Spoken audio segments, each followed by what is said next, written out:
everybody. So this was a kiln unloading from the summer, but it had some good holiday treats and mugs and everything in it, so I figured I'll show you guys. So these are my mocha mugs. I made them for the Cincinnati Coffee Festival that was here in October. I made a few different sizes. I called them like a 3-shot, 2-shot, or 1-shot.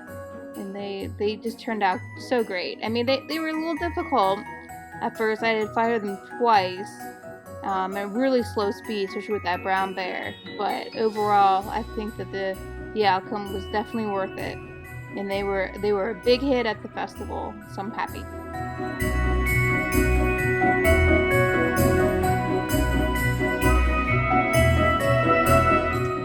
These were actually for a fall festival that I had to cancel because of the rain and I didn't have any help. But these, I called them my little pumpkin mugs. Yeah, those are supposed to be pumpkins. And I made all different sizes. And one pumpkin for the little mugs, all the way up to 4 pumpkins on the large mug. And it sold fairly well. I mean, pumpkin spice. Yes. This is White Bear. Can you tell what I was going for? Yeah, I was going for a snowman look. Yeah. These were very difficult to make, and I probably won't make them again, especially with those handles. Several of these mugs broke.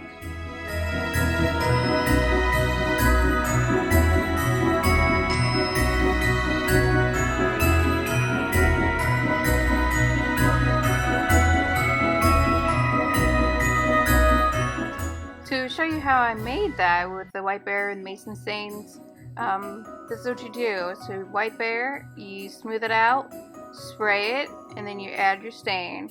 Of course I'm wearing a mask, but you can't see it here, but make sure to wear a mask. And prepare for it to be messy, because it will be messy. Have a spray bottle handy, because these stains will dry out your clay very quickly. So you can see, I just try to wedge it. I try to keep one hand fairly, clean, while the other one does a lot of like the messy, dirty work with the initial stain until it gets kind of mixed in. And then you flatten out and repeat the process. So I really wanted that red to be the right Christmassy candy cane red, so I used a lot of my stain. Some potters will weigh out the stain. I think they try to do like 10% of the weight of the whatever.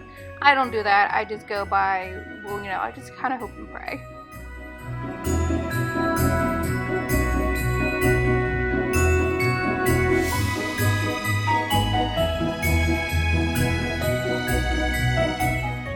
Okay, so now that the red is done, I went on to the green, and I just repeated the process. So I will speed this up, but yeah, that's how you add mason stains to clay. It's fairly simple, and it's a lot of fun. Very messy. Prepared to wedge a lot, and wear your mask.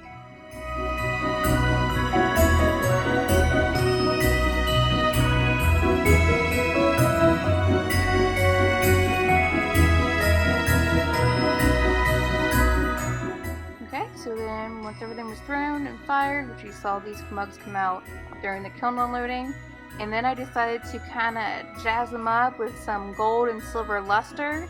And yeah, I probably won't be doing this technique ever again, because you can just see what a mess it made, and these lusters were expensive, but I wanted that effect, and the customer seems to really like it. Everyone really bought these mugs.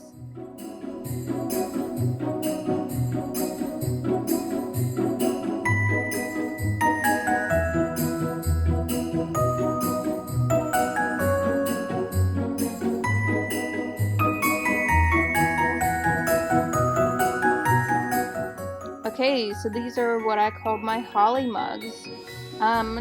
They don't really look like holly berries and leaves.